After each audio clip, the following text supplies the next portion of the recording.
ഇനി തുടർന്ന് വർണ്ണിക്കുന്നത് ആ നഗരിയുടെ മഹാത്മ്യത്തെ തന്നെ. ഓഷധിപ്രസ്ഥത്തിൻ്റെ ഹിമവൽപുരിയായ ഓഷധിപ്രസ്ഥത്തിൻ്റെ തുടർന്നുള്ള മാഹാത്മ്യ വർണ്ണനയാണ് നമ്മൾ ഈ ശ്ലോകത്തിലും കാണുന്നത്.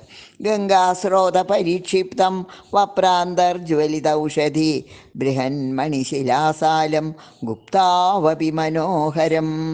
ഗംഗാസ്രോത പരീക്ഷിപ്തം, ഗംഗാസ്രോതസ്സിനാൽ പരിക്ഷിപ്തം ചുറ്റപ്പെട്ടതും, ഗംഗാപ്രവാഹത്താൽ ചുറ്റപ്പെട്ടതും, വപ്രാന്തർജ്വലിത ഔഷധി വപ്രങ്ങളിൽ ഇവിടെ അകത്ത് അന്തർഭാഗത്ത് ജ്വലിപ്പിക്കുകയല്ല താനെ ജ്വലിക്കുന്ന ഓഷധിവർഗങ്ങളോട് കൂടിയതും സസ്യവർഗങ്ങളോട് കൂടിയതും ഹിമാലയത്തിൽ കാണപ്പെടുന്ന രാത്രി തനിയെ പ്രകാശിക്കുന്ന ചെടികളാണ് ഇവിടെ ഓഷധികൾ എന്ന് പറയുന്നത്. അങ്ങനെയുള്ള അപ്പോൾ ഈ കൊത്തളങ്ങളിൽ ഇവിടെ അന്തർഭാഗങ്ങളിൽ തനിയെ പ്രകാശിക്കുന്ന ഓഷധിവർഗങ്ങളോട് കൂടിയതും. കൊത്തളം എന്ന് പറയുന്നത് മറിഞ്ഞിരുന്ന് ശത്രുക്കളെ ആക്രമിക്കാൻ അവിടെ ഉണ്ടാക്കി വെച്ച ദ്വാരങ്ങളാണെന്ന് കാണുന്നു.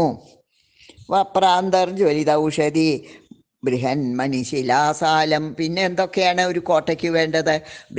ഒരു വലിയ കോട്ടമതിൽ വേണ്ടേ? ബൃഹന്മണിശിലാസാലം. ഈ കോട്ടമതിൽ എന്തുകൊണ്ടാണെന്നോ, ബൃഹത്തായ മണിശില കൊണ്ടുണ്ടാക്കിയ സാലം ആണ്. ബൃഹത്തായ വലിയ രത്നപ്പാറകൾ കൊണ്ടുണ്ടാക്കിയതാണ്. ഹിമവാന്റെ ഐശ്വര്യ സൂചകമായ രത്നപ്പാറകൾ കൊണ്ട്, അവിടെ തന്നെ തനിയെ ഉണ്ടാവുന്ന രത്നപ്പാറകൾ കൊണ്ട് നിർമ്മിക്കപ്പെട്ടതാണ് ഈ അവിടെയുള്ള കോട്ടമതിൽ. അതും ഒരുപക്ഷെ സ്വാഭാവികമായി തന്നെ ഉണ്ടായതാവാം. ബൃഹന്മണി ശിലാസാലം. ഇങ്ങനെയൊക്കെ ആയാലും ഗുപ്താവ് അഭിമനോഹരം. ഗുപ്തൗ അഭിമനോഹരം.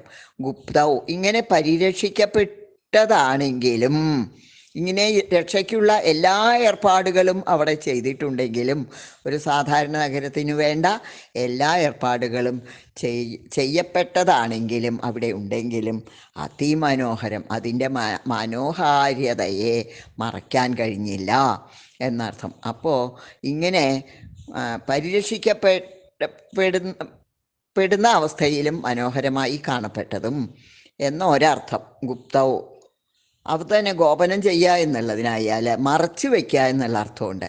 ശത്രുക്കളിൽ നിന്ന് മറച്ചു വയ്ക്കലും ഒരു തരം രക്ഷിക്കൽ തന്നെയാണ്. രണ്ടർത്ഥവും കൂടി അവിടെ മേളിക്കുന്നുണ്ട്. ഗോപനം ചെയ്യുക, ഗുപ്തം എന്നുള്ളതിന് രണ്ടർത്ഥം അവിടെ എടുക്കാം. മറച്ചത്, രക്ഷിക്കപ്പെടുന്നത് എന്നൊക്കെയുള്ള അർത്ഥം. അപ്പോൾ അവിടെ മറയ്ക്കുക എന്നാണെങ്കിൽ ഇങ്ങനെ ഈ കണ്ട വലിയ കൊത്തളങ്ങളാൽ കിടങ്ങുകളാലൊക്കെ മറയ്ക്കപ്പെട്ടതാണെങ്കിലും അതിമനോഹരമായി കാണപ്പെടുന്നതും, ഒന്നാമത് അവർ മുകളിൽ നിന്നാണ് കാണുന്നത്. ഇങ്ങനെയൊക്കെ ആണെങ്കിലും അതിൻ്റെ മനോഹാരിതയെ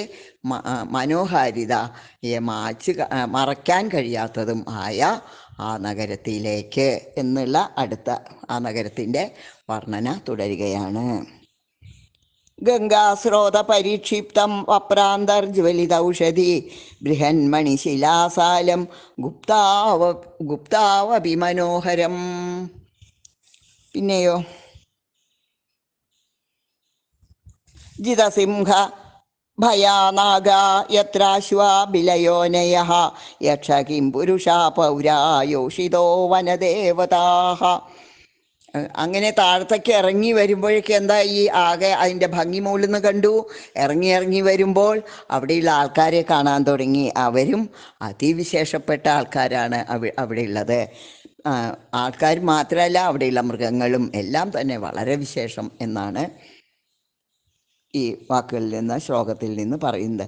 ജിതസിംഹ ഭയാനാഗാഹ. നാഗാഹ അവിടെയുള്ള ആനകൾ മഹാശ്രേഷ്ഠ വർഗത്തിൽപ്പെട്ട ആനകൾക്ക് എങ്ങനെയുള്ളവരാണ്? ജിതസിംഹഭയാഹ, സിംഹത്തിൻ്റെ ഭയത്തെ ജയിച്ചവരാണ്. സിംഹങ്ങളെ കണ്ടാൽ ഒരു പേടിയും ഇല്ലാത്തവരാണ് അത്രേ അവിടുത്തെ ആനകൾ. അത്രയും ബലവാന്മാരും ശ്രേഷ്ഠന്മാരുമായ ആനകൾക്ക് ആ സിംഹങ്ങളെ കണ്ടാലൊന്നും ഭയമില്ല. അങ്ങനെ ജിതസിംഹഭയാനാഗാഹ, നാഗങ്ങൾ, ആനകൾ സിംഹത്തിൻ്റെ സിംഹങ്ങളോടുള്ള സാധാരണ ആനകൾക്കുള്ള ഭയത്തെ ജയിച്ചവരാണ്, വളരെയധികം ബലവാന്മാരാണ്. യത്ര അശ്വാബിലയോനയ, എത്ര അവിടുത്തെ യാതൊരിടത്തും ഉള്ള അശ്വങ്ങൾ, ബിലയോനയ, ബിലം എന്ന് പറഞ്ഞാൽ ഗുഹ, ഗഹ്വരം, ഗുഹ എന്നൊക്കെ അർത്ഥം, അവിടെ ഉണ്ടായവരാണ്. 7 തരത്തിലുണ്ടത്രേ ഈ അശ്വങ്ങളുടെ ജനനം.